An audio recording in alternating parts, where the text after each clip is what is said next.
Assalamualaikum warahmatullahi wabarakatuh. Oke, kita kembali ke mata kuliah metode penelitian hukum. Nah, sebelumnya sudah kita bahas tentang bagaimana cara merumuskan sebuah judul ya. Kita juga bagaimana penelitian normatif, empiris. Nah, sekarang apa yang kita bahas? Biar runtun ya, saya kira kita lanjut saja. Setelah judul biasanya kita diminta apa ya. Jadi setelah kita berhasil mengajukan judul dan diterima ya, oleh jurusannya atau prodinya, biasanya kita diminta untuk segera menyusun draft proposalnya ya kan. Nah, setelah judul biasanya kita diminta untuk melanjutkan. Nah, di bawah judul itu apa biasanya? Ada latar belakang, ada rumusan masalah, dan seterusnya. Nah, saya kira supaya kuliah ini lebih runtun dan lebih praktis ya, saya kira kita mengikuti alur ini saja. Ya, memang prosedurnya setelah judulnya diterima, ya, keluar SK dari prodinya masing-masing, ya, mana-mana judul yang diterima lengkap dengan pembimbingnya ya. Setelah itu baru diperbolehkan untuk melakukan bimbingan untuk menyelesaikan proposal skripsinya. Nah, sebagai dosen pembimbing biasanya ya, pertama kali ketemu sama mahasiswanya ya, itu biasanya ditanya dulu judulnya. Kalau sudah fix ya, atau masih ada yang perlu didiskusikan ya, itu dibimbing oleh pembimbingnya. Tapi kalau sudah fix, biasanya perintah berikutnya adalah segera susun draft proposal. Nah, kalau berbicara proposal, anatominya pasti sudah kita paham semua ya. Ya. Jadi setelah judul, maka harus menulis atau merumuskan bagian-bagian lainnya. Ya. Nah, setelah judul itu biasanya kita sudah mulai merumuskan bagian latar belakang. Kemudian setelah itu membahas rumusan masalah. Setelah itu merumuskan tujuan penelitiannya, manfaat penelitiannya, dan seterusnya. Nah, pada hari ini ya, supaya mudah ya, mungkin pada hari ini kita fokus ke bagaimana merumuskan latar belakangnya dulu. Jadi setelah judulnya ditemukan, diterima ya, bagaimana kita merumuskan latar belakang itu supaya nyambung dengan judul penelitian skripsinya. Jadi latar belakang itu isinya ya harus matching ya, harus matching dengan judulnya.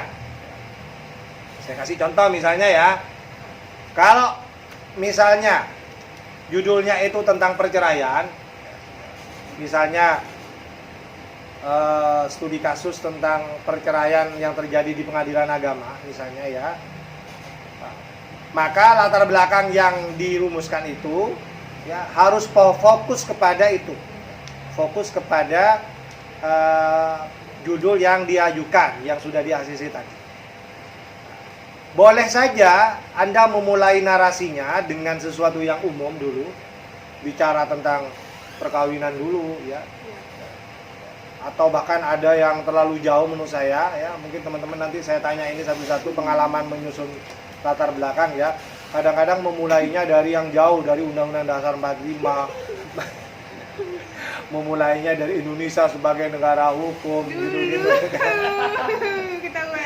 Padahal judulnya itu berbicara tentang perceraian.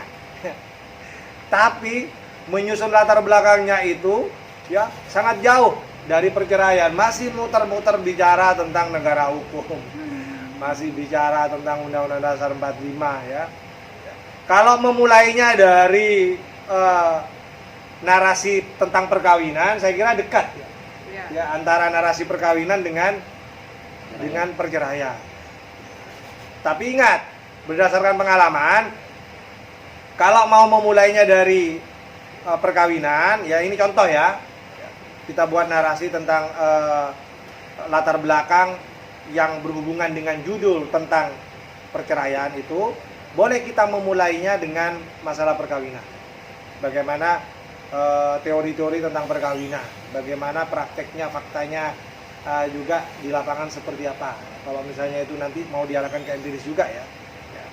boleh cerita itu dulu. Baru setelah itu jangan lama-lama, jangan sampai berhalaman-halaman masih bicara perkawinan, nggak masuk-masuk ke perceraian gitu ya. Nah, jadi setelah dapat 2 halaman ya, misalnya itu sudah harus mulai masuk ke fokus kajiannya sebagaimana tercantum dalam judul. Fokus kajiannya sebagaimana tercantum dalam judul itu adalah tentang perceraian. Jadi mulai masuk ke lembar kedua, halaman kedua, atau paling banyak halaman ketiga itu sudah mulai masuk ke fokus tentang perceraian. Nah, itu sekedar menyampaikan apa yang pernah kita teliti, apa yang kita pernah koreksi dari apa yang ditulis oleh teman-teman terkait latar belakang ya. Tapi sebelum itu juga perlu Anda pahami bahwa latar belakang itu isinya apa, ya kan? Apa saja yang harus ada dalam latar belakang itu? Ya. Yang harus ada dalam bagian latar belakang itu apa saja? Ya. Nah, kalau Anda sering buat proposal, ya itu biasanya kan ada dasar-dasar pemikiran ya. Dasar-dasar pemikiran kenapa sih Anda tertarik untuk mengangkat judul penelitian tentang A, tentang B misalnya. Itu harus dijelaskan dasar-dasar pemikirannya apa. Boleh dihubungkan dengan hal-hal yang sifatnya normatif, boleh juga dihubungkan dengan hal-hal yang sifatnya empiris ya. Tergantung pilihan jenis penelitian hukumnya. Nah, tapi bukan berarti kemudian penelitian hukum normatif itu tidak butuh. Dikiranya nanti kemudian karena penelitian hukumnya normatif, kemudian latar belakangnya misalnya tidak butuh data-data empiris. Saya juga menemukan ya, ada juga mahasiswa yang sedikit mengutip data-data empiris ya, untuk menguatkan permasalahan yang sifatnya normatif. Itu boleh ya. Kalau saya bimbing itu boleh ya. Jadi kalau menurut saya itu making saja sih ya. Kemudian hal-hal yang menarik ya, dari penelitian itu apa? Ya, itu boleh saja juga disisipkan dalam latar belakang itu ya. Ya. Jadi hal-hal yang menarik ya. Jadi setelah kita berbicara dasar-dasar pemikirannya kenapa harus mengangkat ini ya. Kemudian setelah itu juga kita masuk ke alasan-alasan apa ya, kalau dalam bahasa yang paling mudah mahasiswa itu isinya itu kan alasan-alasan dari penelitinya Pak Zen ya. Jadi termasuk alasan-alasan yang mungkin sifatnya pribadi ya, dialami sendiri atau sejauh pengamatannya sendiri, itu boleh dituangkan dalam latar belakang itu ya. Yang menjadi dasar-dasar sehingga mendorong Anda untuk mengangkat judul tentang A, tentang B itu. Kemudian jangan lupa juga itu harus ada hal-hal yang sifatnya menarik ya, yang ada dalam uraian latar belakang itu ya. Supaya apa yang diangkat itu ya kita bisa sampaikan dengan penuh keyakinan kepada pembaca bahwa ada sisi-sisi menarik yang mendorong peneliti itu untuk mengangkat judul itu. Kemudian apa yang membedakannya dengan penelitian sebelumnya, misalnya sedikit dimasukkan boleh ya. Walaupun nanti ada bagian tersendiri tentang originalitas tuh ya. Originalitas penelitian itu memang ada nanti ya, mana-mana yang membedakan antara penelitian kita dengan penelitian sebelumnya ya. Ya. Tapi tidak dilarang kalau misalnya Anda sedikit menyinggung hasil-hasil penelitian sebelumnya ya, di bagian latar belakang, tapi tidak boleh banyak-banyak karena nanti ada bagian tersendiri ya, tentang bagian originalitas penelitian ya. Kalau saya yang bimbing ya, saya pernah itu membiarkan ada satu alinea ya, yang ditulis oleh kakak tingkat Anda yang menulis skripsi ya. Di bagian latar belakang itu dia sempat menyinggung hal-hal yang menarik tentang penelitiannya yang membedakan dengan penelitian sebelumnya. Sedikit dia singgung ya. Sebelum kemudian lebih detail dia sampaikan di bagian originalitas penelitian ya. Itu saya bolehkan saja ya. Nah karena itu tidak boleh terlalu banyak kutipan Mas Os sama Mbak Nindi ya. Boleh, bukannya dilarang kita mengutip di bagian latar belakang itu boleh, tapi jangan terlalu banyak. Kenapa? Karena di bagian latar belakang itu sebenarnya lebih banyak porsinya ya dari peneliti. Itu kan isinya itu dasar-dasar pemikiran, alasan-alasan, hal-hal yang menarik menurut penelitinya. Nah, perkara misalnya butuh dibantu dengan kutipan-kutipan, ya boleh, tapi jangan banyak-banyak. Karena kutipan itu nanti akan banyak di bagian yang lain, di bagian tinjauan pustaka. Jangan sampai nanti di bagian latar belakang full kutipan. Dari pertama alinea sudah langsung mengutip, itu ada Mas Os. Kalau saya coret itu. Jadi dari awal memulai menyusun latar belakang itu langsung kutipan. Itu tidak boleh. Anda harus kreatif berangkat dari redaksi Anda sendiri dulu. Sebelum kemudian sedikit demi sedikit boleh memunculkan kutipan. Nah, itu. Yang terakhir di bagian latar belakang itu harus ada redaksi ya di akhir-akhir ya. Di alinea terakhir yang bisa mengantarkan kepada permasalahan itu ya. Jadi kita berbicara dari alinea awal di bagian latar belakang sampai akhir itu harus berhasil mengantarkan kepada permasalahan yang akan diteliti ya. Tidak boleh kemudian tetap bicara yang umum. Yang umum belum juga masuk ke yang fokus penelitiannya gitu kan. Baru setelah dapat tersisa 2-3 baris di alinea terakhir baru dia mulai masuk gitu kan. Nah, ini pengalaman saya membimbing ya, saya kira ini koreksi-koreksi juga bagi teman-teman yang sudah mulai merancang menyusun proposalnya. Saya kira itu untuk bagian latar belakang. Saya seperti yang saya sampaikan tadi ingin mendengarkan pengalaman Mbak Nindi sama Mas Os menyusun latar belakang itu seperti apa. Coba. Ayo Mas Os dulu. Kan Mas udah Os dulu. nyusun skripsi nih. Ini Mas Os sudah lulus. lulus skripsi. Nilainya dapat A, saya tahu sendiri saya. Alhamdulillah. Alhamdulillah. Kita dengarkan pengalamannya menyusun latar belakang seperti apa, Mas Os.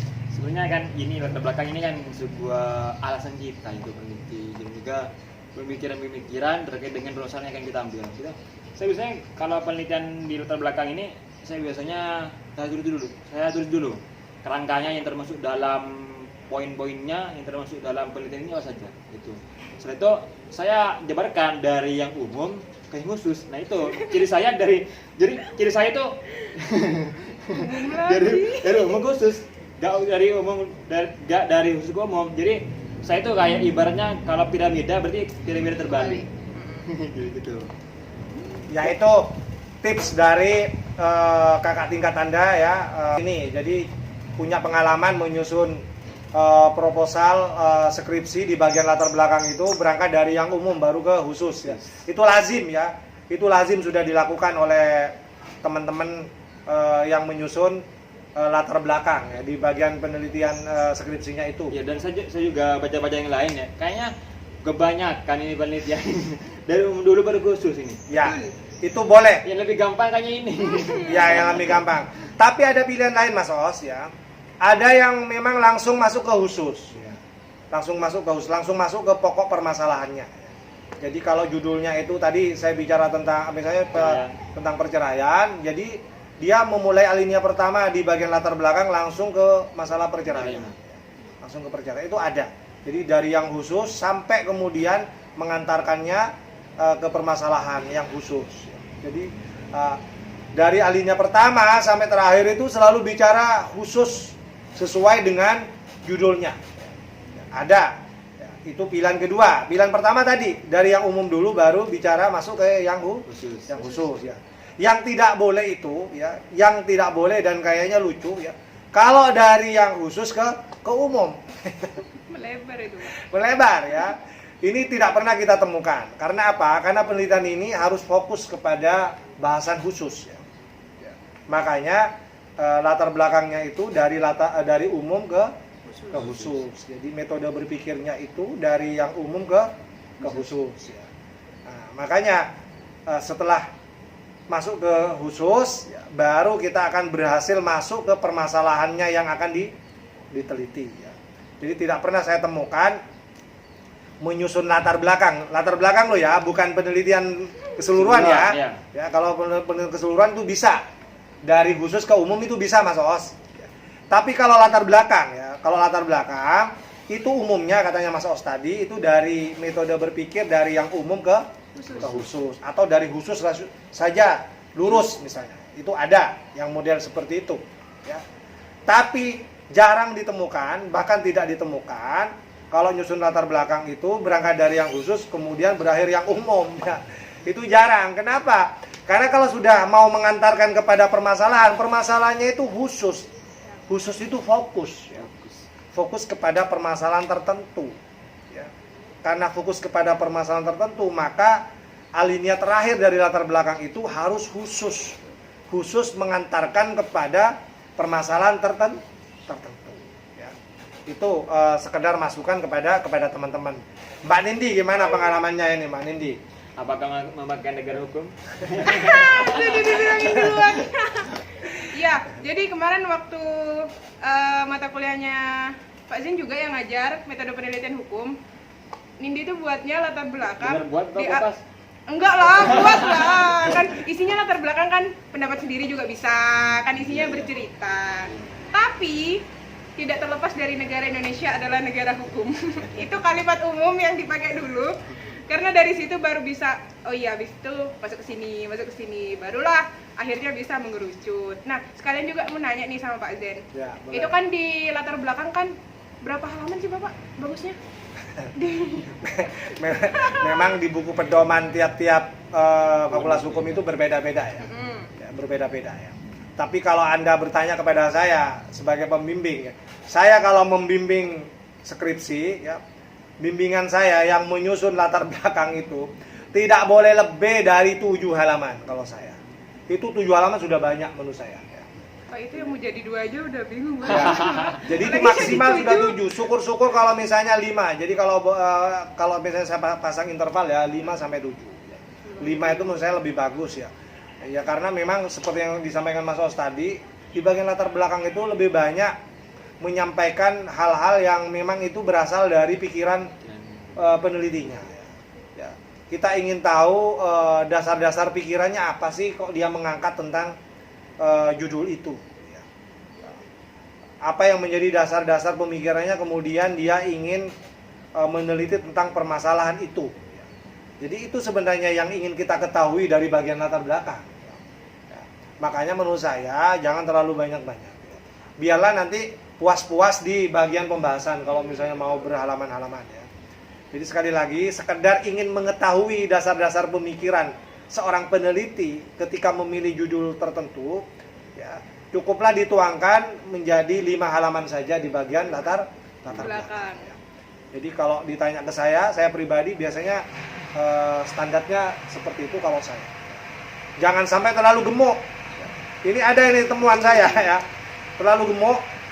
Latar belakangnya saja ini sampai mengalahkan tinjauan pustaka. Wow. Ya. Ini kasihkan bercerita. Ya itu sangat mungkin terjadi karena dia terlalu banyak yang umum. Ya. Berangkat dari narasi yang sifatnya umum, ya, jadi metodenya dari yang umum, berangkat dari yang umum. Jadi sampai berhalaman-halaman tidak masuk ke yang khusus.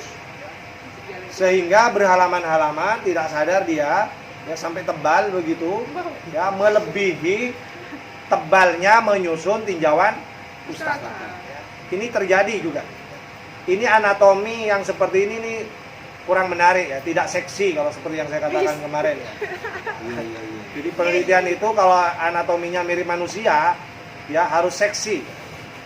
Jadi seperti manusia. Jadi kalau latar belakangnya saja gendut, ya, kepalanya lebih besar misalnya daripada perutnya, ya itu kan tidak lucu ya. Ya kan itu tidak menarik menurut saya. Jadi jangan sampai latar belakang kalau diibaratkan kepala ini misalnya lebih tebal, lebih besar daripada isinya, pembahasannya, bagian perutnya misalnya. Itu kan menjadi tidak menarik ya, dan itu tidak seksi ya. Nah, ini jawaban saya terhadap pertanyaannya Mbak Nindi. Nah, kemudian kita masuk ke permasalahan ya. Permasalahan.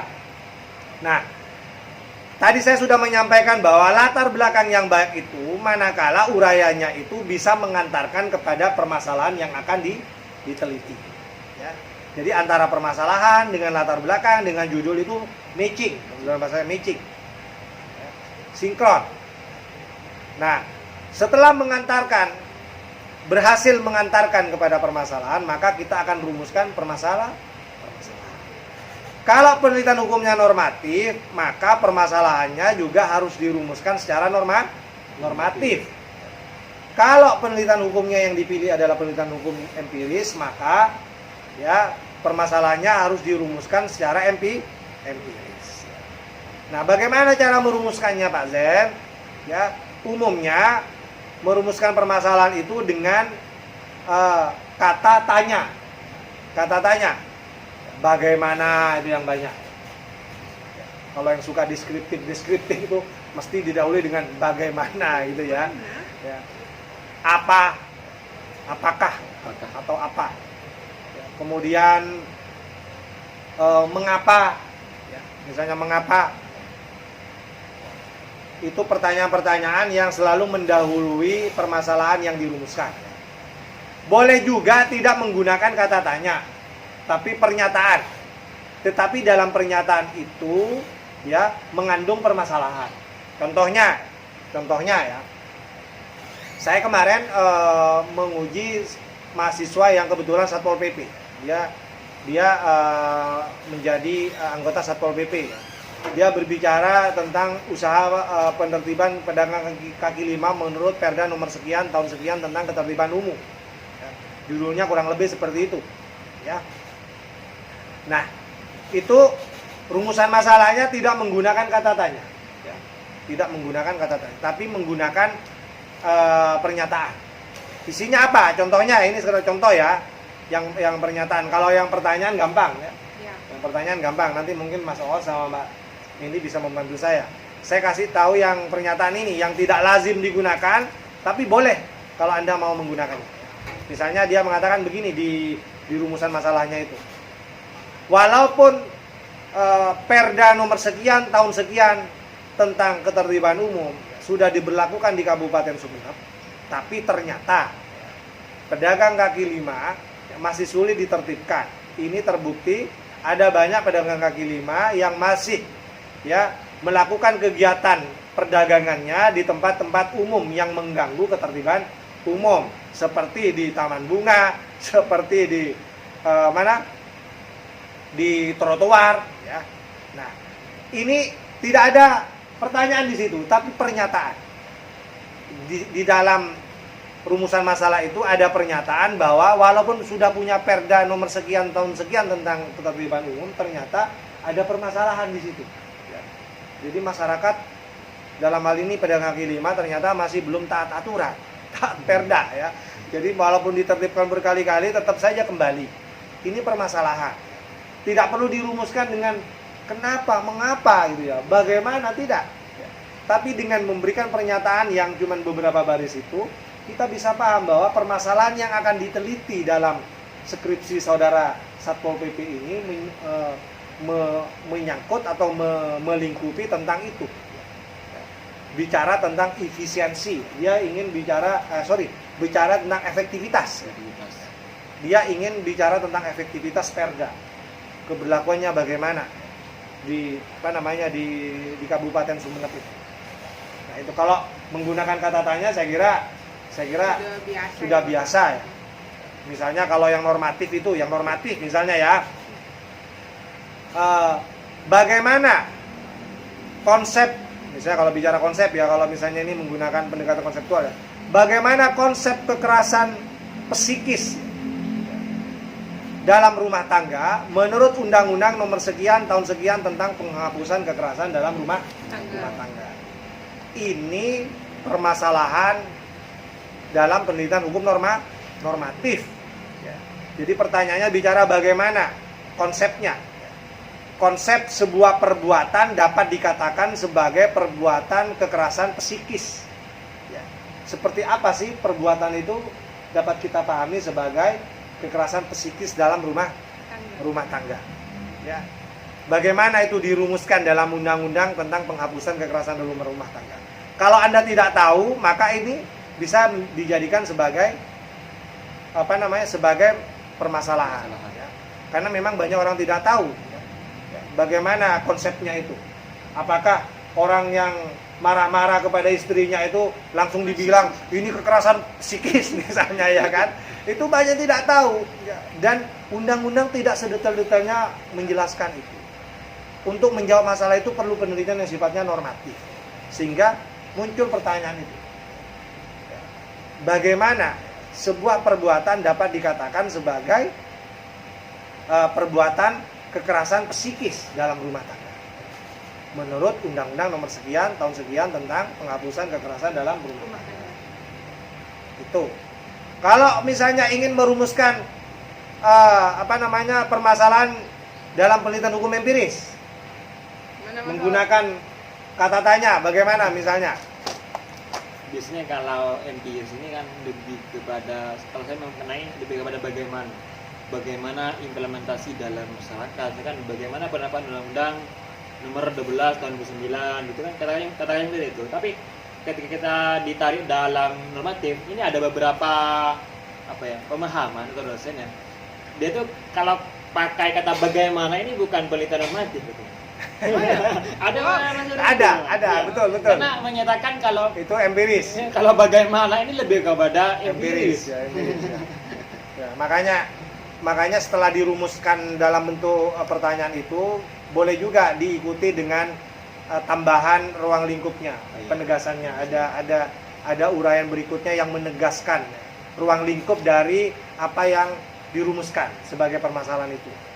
Bahkan mohon maaf ya, orang yang senang penelitian hukum normatif dengan orang yang senang dengan penelitian hukum empiris, itu cara pandangnya terhadap permasalahan itu beda-beda juga. Dalam memahami permasalahan itu beda-beda. Makanya nanti kalau misalnya Anda dibimbing oleh orang yang misalnya pembimbingnya suka yang empiris, penelitian hukum empiris, sementara Anda penelitian hukumnya normatif, siap-siap Anda sedikit banyak harus menyesuaikan ya, atau harus banyak bertanya ya. Khawatir Anda tidak paham dengan pola pikir yang dibangun oleh pembimbing ini, karena pembimbingnya pembimbing yang penelitiannya full empiris. Sehingga dia ketika merumuskan masalah, dia arahnya agak ke empiris. Padahal Anda pengennya normatif misalnya. Ya. Makanya betul apa katanya Mas Os tadi, masalah redaksi saja, penggunaan kata bagaimana saja itu menjadi permasalahan bagi kalangan yang pro yang normatif dengan yang pro empiris. Ya. Begitu ya. Kalau yang normatif itu bilang ya, bahwa bagaimana itu tidak cocok dijadikan awal bertanya bagi rumusan masalah dalam penelitian hukum normatif. Itu lebih cocok kepada empiris ya. Kita gunakan kata bagaimana itu untuk merumuskan permasalahan dalam penelitian hukum empiris ya. Bagaimana? Karena kalau bicara bagaimana itu kan bicara deskripsi ya. Bagaimana itu diimplementasikan, bagaimana itu dilaksanakan gitu kan, katanya Mas Os tadi itu. Dan gini, terkait dengan rumusan masalah ini, kadang ada mahasiswa itu merumuskan masalah itu bertanya pada judulnya, padahal itu salah. Ya, masa judulnya dipertanyakan? Terus ngapain dia ngambil judul itu? Iya, makanya itu jangan sampai terjadi. Ya, jadi judulnya jangan dipertanyakan. Tapi sekali lagi pertanyaan yang dirumuskan itu juga tidak boleh keluar dari judul ya.